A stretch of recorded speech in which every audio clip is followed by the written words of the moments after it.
नमस्कार, मैं हूं राशिद। दिल्ली में खूनी सनक ने एक बार फिर 4 जिंदगी को खत्म कर दिया। एक सिरफिरे ने पहले 3 कत्ल किए और फिर खुद को गोली मारकर जान दे दी।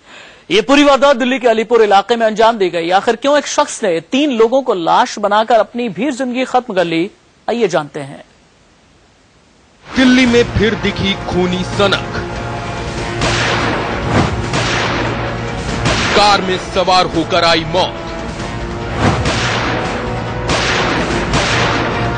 सनक में बिछ गई 4 लाश।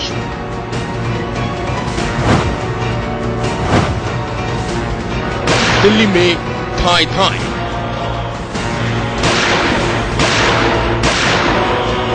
इसी कार में एक इंसान की शक्ल में मौत अपने आप में सवार होकर आई थी। इसी कार से वो सन की बाहरी दिल्ली के अलीपुर के बख्तावरपुर गांव में पहुंचा था।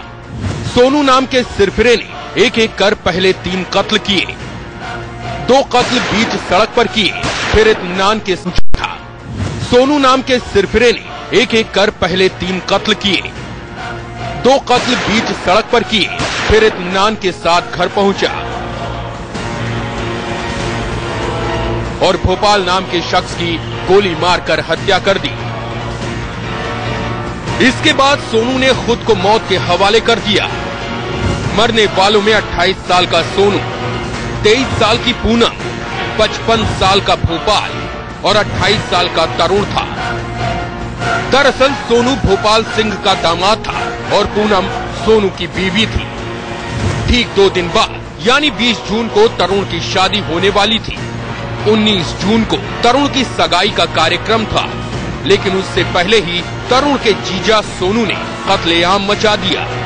दिल्ली में इस पूरी वारदात को दोपहर करीब 12:30 बजे अंजाम दिया गया। नोएडा से सोनू अपनी स्टीम कार से अलीपुर पहुंचा था। करीब आधा किलोमीटर पहले ही सोनू ने अपनी कार रोक ली। इसके बाद अपनी बीवी पूनम को तरुण के साथ बुला लिया और फिर इसके बाद जो कुछ हुआ वो 2 कत्ल की शक्ल में सामने आया। सोनू ने अपनी पत्नी पूनम और तरुण को इसी जगह पर बुलाया था। दरअसल जैसे ही पूनम और उसका भाई तरुण यहाँ पर पहुंचे, उनके बीच में वाद विवाद कुछ ज्यादा ही बढ़ गया और इस दौरान सोनू ने उन दोनों पर गोलियां चला दी। आपको दिखाएं कि ये वो जगह है जहां पर उनकी गाड़ी पहले आकर के रुकी थी। कांच के कुछ टुकड़े यहाँ पर आप देख सकते हैं। जैसे ही गाड़ी यहाँ पर आकर के रुकी, उनके बीच में कुछ वाद विवाद हुआ और पूनम जो कि गाड़ी के अंदर ही बैठी थी, उस पर पहले सोनू ने गोली चलाई और कांच को तोड़ती हुई गोली पूनम को जा लगी। इसके बाद ये नजारा देख करके तरुण यहाँ से भागने की कोशिश करने लगा और जैसे ही तरुण इस जगह पर पहुंचा, यहाँ पर तरुण पर भी गोली चला दी गई। सोनू का खूनी जुनून यहीं नहीं रुका। बीच सड़क पर अपनी बीवी और साले को मौत की नींद सुलाने के बाद सोनू कार से अपनी ससुराल पहुंचा। ससुर भोपाल के सामने आते ही उसे सिर से सटाकर गोली मार दी। पूनम और तरुण को जब गोली मारी गई तो उनकी मौके पर ही मौत हो गई। इसके बाद सोनू यहाँ पर पहुंचा और सोनू ने अपनी गाड़ी को बाहर खड़ा किया। सेंट्रो कार में वो आया था, सेंट्रो कार को उसने बाहर खड़ा किया और इसके बाद यहाँ पर वो पहुंचा। यहाँ पर आप देख सकते हैं कि कुछ शादी का एक कार्यक्रम होना था 2 दिन बाद। दरअसल तरुण की यहाँ पर शादी होनी थी और यहाँ पर उसके पिता भोपाल सिंह यहाँ पर बैठे हुए थे और यहाँ पर पहुंच के भोपाल सिंह जी को उनको गोली यहाँ पर मार दी गई और इसके बाद उनकी भी मौके पर मौत हो गई। इसके बाद वो अंदर की तरफ गया। सोनू जब यहाँ पर अंदर की तरफ गया जहाँ पर तरुण का घर है, तरुण इसी जगह पर रहता है जहाँ पर पुलिसकर्मी आप तैनात देख रहे हैं, यहीं पर रहा करता था। और अंदर पहुंचने के बाद उसने अपनी सास को आवाज लगाई, लेकिन सास से वो बात नहीं कर पाया क्योंकि वहाँ पर कुछ महिलाएं भी मौजूद थी। उनको भी यहाँ पर वो लोगों के मुताबिक उनको यहाँ पर मारना चाहता था, जान से मारना चाहता था। लेकिन इसके तुरंत बाद मौके पर पहुंची पुलिस ने तमाम एंगल से यहाँ पर पूरे मामले की छानबीन शुरू कर दी है। पुलिस यहाँ पर ये जानना चाहती है कि आखिर इतनी बड़ी वारदात को अंजाम देने के पीछे कारण क्या था। ससुर का कत्ल करने के बाद सोनू का इरादा अपनी सास को मारने का भी था, लेकिन इसमें कामयाब नहीं हो सका। लोगों से घिरता देख सोनू ने खुद को ही गोली मारकर जान दे दी। वारदात की खबर पुलिस को दी गई। खबर मिलने के बाद मौके पर पहुंची पुलिस को पता चला कि सोनू की अपने ससुराल में अनबन चल रही थी और इसके पीछे दहेज न मिलना बताया जा रहा है। तो ये हमारी लड़की को पहले से तंग कर रहे थे, ये शादी भेज नहीं रहे थे। फिर लड़की को इन्होंने भेज दिया। भेजने के बाद में इन्होंने बाकायदा प्रोग्राम के तहत इनको साजिश के तहत इन्होंने बाहर बुलाया और बाहर बुला के बोला लड़की से बोलता तो वहाँ पे आ जाए बाहर रोड पे, मेरे कपड़े अपने कपड़े ले जा शादी के। तो वहाँ पे उसके भाई भी साथ में थे, उसके पापा भी थे, और उन्होंने हमारे जो 4 जगह लड़के जिसकी शादी थी तरुण को और पूनम को वहीं पे गोली मार दी और उसके भाई भागे वहां से। यही लगता है आजकल तो पता आपको लड़की को तंगी करते हैं, दहेज का हो सकता है। हमें तो दहेज भी अच्छी थी कि अच्छी से संतुष्ट करा उन लोगों पर, वो नहीं तंग करते रहते थे, भेजते थे हमारी लड़की को। सोनू जांच में सामने आया कि कुछ रोज पहले ही तरुण अपनी बहन पूनम को लेकर आया था, जबकि सोनू पूनम को भेजना नहीं चाहता था। सोनू की दहेज की ख्वाहिश खूनी सनक बन गई और सोनू ने दहेज के चक्कर में 3 कत्ल कर डाले। दिल्ली से नरेश बिस्वानी के साथ मनोज वर्मा, इंडिया न्यूज। तो दहेज में कार न मिलने से खफा सोनू ने 3 कत्ल कर अपनी जान भी दे दी, लेकिन सोनू का इरादा बेहद खौफनाक था। सोनू पूनम के पूरे परिवार को मिटा देना चाहता था। 3 कत्ल करने के बाद सोनू अपनी सास को भी मारना चाहता था, लेकिन इसमें कामयाब नहीं हो सका। मौके से बरामद हुए हथियारों से पुलिस भी मानकर चल रही है कि सोनू पूरी तैयारी के साथ आया था।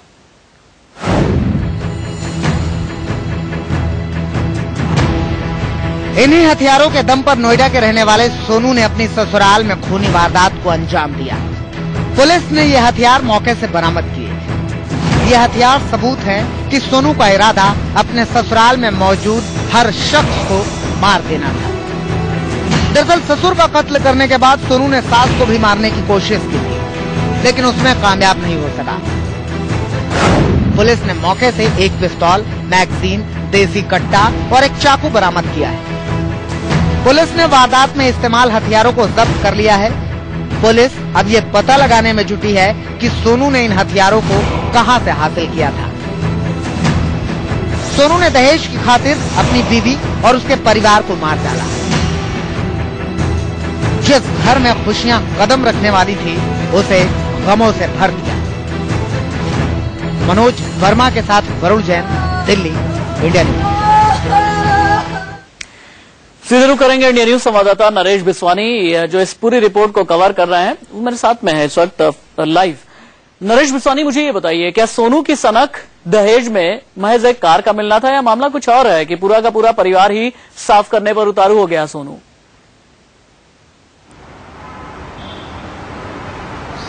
राशिद, देखिए, अगर हम परिवार वालों की माने तो उनका साफ तौर पर यहाँ पर यही कहना है कि दहेज को लेकर के आए दिन वो परेशान किया करता था पूनम को और दहेज की लगातार मांग किया करता था। इसी बात को लेकर के विवाद उनके बीच में काफी ज्यादा बढ़ता जा रहा था। और अगर हम इस योगेश की शादी की बात करें तो योगेश की शादी में भी वो भेजने को तैयार नहीं था, लेकिन योगेश कुछ दिन पहले अपनी बहन पूनम को लेने के लिए नोएडा गया था और सोनू के मना करने के बाद भी पूनम अपने भाई के साथ अलीपुर यानी कि अपने मायके में आ गई थी और इसी बात से वो काफी ज्यादा नाराज था। सोनू ने बहाने से अपनी बहन को फोन करके बुलाया और ये बात कही कि अपने कपड़े वो गाड़ी में से ले जाए। जैसे ही पूनम अपने भाई तरुण के साथ अपने घर से कुछ दूरी पर पहुंची, वहां पर सोनू गाड़ी में पहले से ही मौजूद था।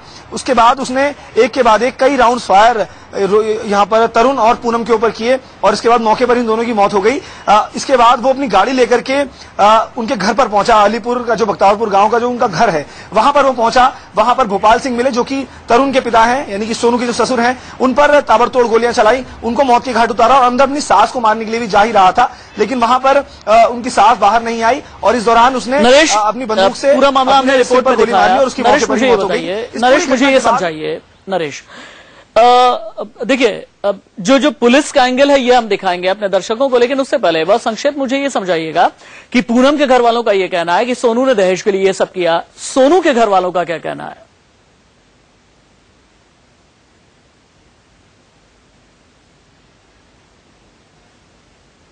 अपनी वाइफ को कर रहे हैं, उनका यहाँ पर यही कहना है कि इस पूरी वारदात के पीछे क्या कारण है उन्हें पूरी बात नहीं पता है। हालांकि अगर हम इसके पूनम के परिवार की अगर हम बात करें तो उनका यहाँ पर यह कहना है कि सोनू यहाँ पर अकेला नहीं आया था, हो सकता है कि उसके साथ कुछ और भी लोग हैं, क्योंकि इतनी बड़ी वारदात को कोई शख्स अकेले अंजाम नहीं दे सकता है। लिहाजा उनके परिवार को यहाँ पर यही लगता है कि उनके परिवार को सारी जानकारी है और परिवार के कुछ और लोग भी इस पूरी वारदात को अंजाम देने के लिए यहाँ पर पहुंचे थे। अब पुलिस पूरे दिल्ली पुलिस की इन्वेस्टिगेशन कहां तक पहुंची है ये हम समझ लेते हैं। नरेश बिस्वानी का ये कहना है कि जो पूनम के घर वाले हैं हैं, उनका ये मानना है कि सोनू अकेले ही इस पूरी वारदात को अंजाम नहीं दे सकता, सोनू के साथ कुछ और लोग भी शामिल हो सकते हैं। अगर कुछ और लोग भी शामिल थे, क्या ये लोग फरार हो गए? अगर फरार हो गए तो ये लोग आखिरकार कौन है? सोनू के घर वाले हैं, सोनू के दोस्त हैं, या कोई और है? इस पूरे मसले पर दिल्ली पुलिस के ज्वाइंट सीपी हैं आर एस कृष्णैया ने मीडिया को जानकारी दी। अपनी वाइफ को बाहर बुलाया, वाइफ और उसका जो साला था वो दोनों साथ साथ गए, और उसके बाद फिर जो हमें अब तक पता लगा, उस जो गाड़ी इनकी गाड़ी थी, उस गाड़ी के अंदर इन्होंने बैठे हुए थे सीट के ऊपर, वहां पर ये गोली मारी इनको, और दोनों ये हॉस्पिटल ले गए थे, दोनों को ब्रॉड डेड डिक्लेयर हुए। उसके बाद ये लड़का वहां से यहाँ आया, और यहाँ आने के बाद ये इसकी गाड़ी खड़ी है यहाँ पर, ये इस गाड़ी में आके अंदर गया अपने ससुराल के अंदर। वहाँ इनके ससुर थे, उनको जाके उसने गोली मारी, क्योंकि वो शादी की तैयारी उनकी चल रही थी वहाँ पर। उनको मारने के बाद अंदर की तरफ गया ये, और अंदर जाके खुद को गोली मार ली इसने। सर क्या कारण रहा गोली मारने? अब कारण तो कोई ऐसी चीज है जो इन्वेस्टिगेशन की बात है, वो उसको देखते हैं कि क्या एग्जैक्टली क्या कारण रहा होगा। परिवार से पूछताछ की गई होगी, उनसे क्या पता चल पाया कि आखिर इतनी बड़ी इंसिडेंट कैसे उसने? अभी इसको इस स्टेज के ऊपर परिवार वालों से हम मोटा मोटा बात पूछ पाए हैं, तो इनके भी कोई बात समझ में नहीं आ रही। ये जरूर बता रहे हैं कि इनका कुछ आपस में कोई छोटा मोटा डिस्प्यूट होगा, जो पारिवारिक मामले होते हैं, और बाकी कोई फर्दर जो भी इसकी डिटेल्स इन्वेस्टिगेशन में आएगी वो पता लग पाएगी। ऐसा कुछ और में क्या और भी लोग शामिल हो सकते हैं क्या इसकी उठाई जा रही है? देखो, इंसिडेंट हुई है, 4 इसमें आदमी और एक लेडी, 3 आदमी और एक औरत यहाँ पर एक्सपायर हुए हैं। इन्वेस्टिगेशन हमने मर्डर का मुकदमा दे दिया है, उसके बाद इन्वेस्टिगेशन में जो चीज आएगी देखेंगे। अभी जो अपरेंटली जो नजर आ रहा है वो है कि 3 आदमी और एक लेडी इस इंसिडेंट में एक्सपायर हुए हैं। सर रिकवर क्या हुआ है? रिकवर क्या हुआ सर? अब वेपन मिले हैं, जिससे फायर किया वो तो मिल गया, वेपन मिल गया, एक वेपन और मिला है। बाकी एफएसएल की टीम हमने बुला रखी है, वो पूरा उसको सीन ऑफ क्राइम को, और जो व्हीकल है जिसके अंदर ये गोली मारी है, इसको एग्जामिन कर रहे हैं। एफएसएल की रिपोर्ट के मुताबिक पता लगेगा, और बाकी चीजों पता लगेगा। इंडियन न्यूज संवाददाता नरेश बिस्वानी के पास दोबारा से हम चलते हैं। नरेश बिस्वानी, जो तस्वीरें मैं देख पा रहा था, या फिर दिल्ली पुलिस का जो बयान है, इन दोनों को मिलाकर के एक चीज समझ में आ रही है कि अभी दिल्ली पुलिस एफएसएल की रिपोर्ट का इंतजार कर रही है। इसके अलावा दिल्ली पुलिस का यह भी कहना है कि जो वेपन रिकवर हुए हैं उनमें देसी कट्टा है, उसमें कुछ मैगजीन्स हैं, चाकू है, तमाम ये हथियार हैं। क्या ये कुछ पता चल पाया कि सोनू के पास ये तमाम अवैध हथियार पहुंचे कहां से? देखिए, पुलिस की शुरुआती जांच में भी तक ये तमाम बातें सामने नहीं आई हैं, क्योंकि पुलिस अभी लगातार सोनू के जो परिवार वाले हैं उनसे संपर्क करने की कोशिश कर रही है, उनसे पूछताछ यहां पर की गई है, और उनके परिवार वालों ने जो जानकारी दी है उसमें यह पता चल पाया पुलिस को कि अभी तक की शुरुआती जांच में कि वहां पर सोनू के अलावा कोई और नहीं गया था। हालांकि ये बात उन्होंने सोनू के परिवार वालों ने कही है, लेकिन यहां पर लगातार अगर हम सोनू के ससुराल पक्ष की बात करें तो वो यहां पर लगातार आरोप लगा रहे हैं और ये बात कह रहे हैं कि सोनू के परिवार के या फिर उनके जानकार कुछ और भी लोग यहां पर पहुंचे थे, जिन्होंने मिलकर के इस पूरी वारदात को अंजाम दिया है। हालांकि ये तमाम जो हथियार, जो असलहा इनके पास से बरामद हुआ है वो कहां से आया, ये तमाम चीजें आगे जांच में पता चल पाएंगी। लेकिन फिलहाल की जो जांच है, इनिशियल जानकारी पुलिस को यही इस पूरे मामले में ज्यादा नहीं मिल पाई है, और पुलिस ये पता लगाने की कोशिश कर रही है कि आखिर ये हथियार कहां से आए, क्योंकि पुलिस को कारतूस भी काफी भारी तादाद में यहां पर मिले हैं, और एक मैगजीन भी पुलिस को बरामद हुई है जो पूरी तरह से लोडेड थी। तो इतने सारे हथियारों के साथ यहां पहुंचना इस बात की ओर इशारा भी करता है कि ये पूरी तैयारी के साथ पहुंचा था, और इतनी बड़ी तैयारी कोई शख्स अकेले नहीं कर सकता है। लिहाजा पुलिस की जांच इस ओर इशारा करती है कि इस पूरी वारदात में कुछ और लोग भी शामिल हो सकते हैं। पूनम के घर वालों का यह कहना है कि दहेज में गाड़ी चाहता था सोनू, और गाड़ी न मिलने की वजह से उसने हत्या कर दी, इस हत्याकांड को अंजाम दिया। मुझे ये बताइएगा, अभी जो दिल्ली पुलिस की प्राइमरी इन्वेस्टिगेशन है, इसमें किन किन थ्योरीज पर दिल्ली पुलिस काम कर रही है, किन किन थ्योरीज की तरफ शक जा रहा है? दूसरा, चूंकि कहते हैं कि ऐसे मामलों में सबसे बड़ी चीज ये होती है कि क्राइम सीन को किस तरीके से रिक्रिएट किया जाए, तो क्राइम सीन कब तक रिक्रिएट किया जाएगा? एफएसएल की टीम की जो रिपोर्ट्स आनी है वो रिपोर्ट्स वगैरह कब तक आएंगी?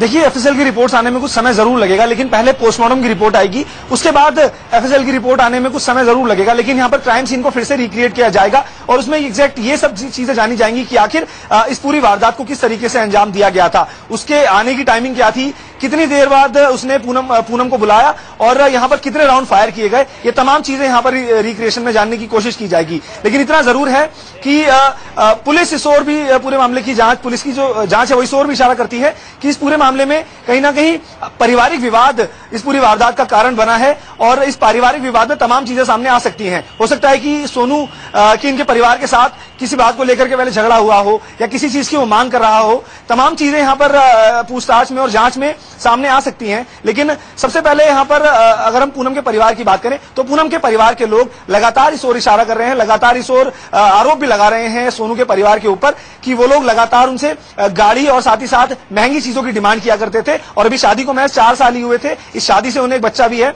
और 4 साल के भीतर ही लगातार उसे परेशान किया जा रहा था, उसे अपने मायके भी नहीं जाने दिया जाता था और उसे प्रताड़ित भी किया जाता था। इस बात को लेकर के पूनम काफी ज्यादा परेशान थी और इस बात को अगर हम पूनम के परिवार की बात करें वो अच्छी तरह से जानते थे और साथ ही साथ पूनम के पड़ोसी भी इस बात को अच्छी तरह से जानते थे कि पूनम लगातार परेशान चल रही है। शादी के बाद से ये भी कहा कि पूनम के घर वाले, नरेश आपने ये भी कहा कि पूनम के घर वाले इस ओर इशारा कर रहे हैं कि सोनू अकेले ही इतने बड़े हत्याकांड को अंजाम नहीं दे सकता, उसके साथ कुछ और लोग भी शामिल हो सकते हैं।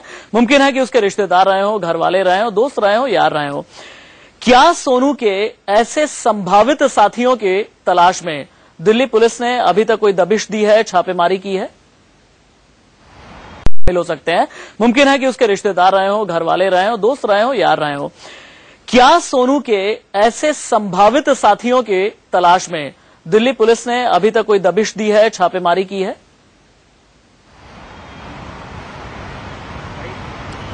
देखिए, अभी तक पुलिस पूछताछ तक ही पहुंची है क्योंकि अभी सोनू जिसने इस पूरी वारदात को अंजाम दिया है, अगर वो पुलिस के पास होता, क्योंकि वो उसकी भी मौत हो चुकी है, अगर वो पुलिस के पास होता तो उससे पूछताछ की जाती और तमाम चीजें खुल करके सामने आ जाती। लेकिन अब क्योंकि सोनू की मौत हो चुकी है तो पुलिस को पूरे मामले की जांच करने में कुछ समय जरूर लगेगा। इससे परिवार के लोगों से जरूर पूछताछ की जाएगी और अगर परिवार के लोगों को कुछ जानकारी होगी तो पुलिस को यहाँ पर कामयाबी मिलने के चांसेस जरूर हैं। लेकिन यहाँ पर अभी तक पुलिस की जांच पूछताछ तक ही सीमित है और पूछताछ में कुछ और चीजें यहाँ पर पुलिस को उम्मीद है कि खुल करके सामने आएंगी और जैसे ही चीजें खुलकर के सामने आएंगी तमाम चीजें हमें भी पता चल पाएंगी। यहाँ पर राशिद, चलो नरेश, दोबारा लौट करके आता हूं आपके पास में। तो दिल्ली में एक शख्स ने दहेज में गाड़ी न मिलने से 3 लाशें बिछाकर खुद को भी गोली मार ली, हमने आपको दिखाया। लेकिन दिल्ली में खूनी सनक का ये कोई पहला मामला नहीं है, पहला वाकया भी नहीं, बल्कि इससे पहले भी खूनी सनक कई लोगों पर सवार हो चुकी है और मौत का तांडव खेल चुकी है।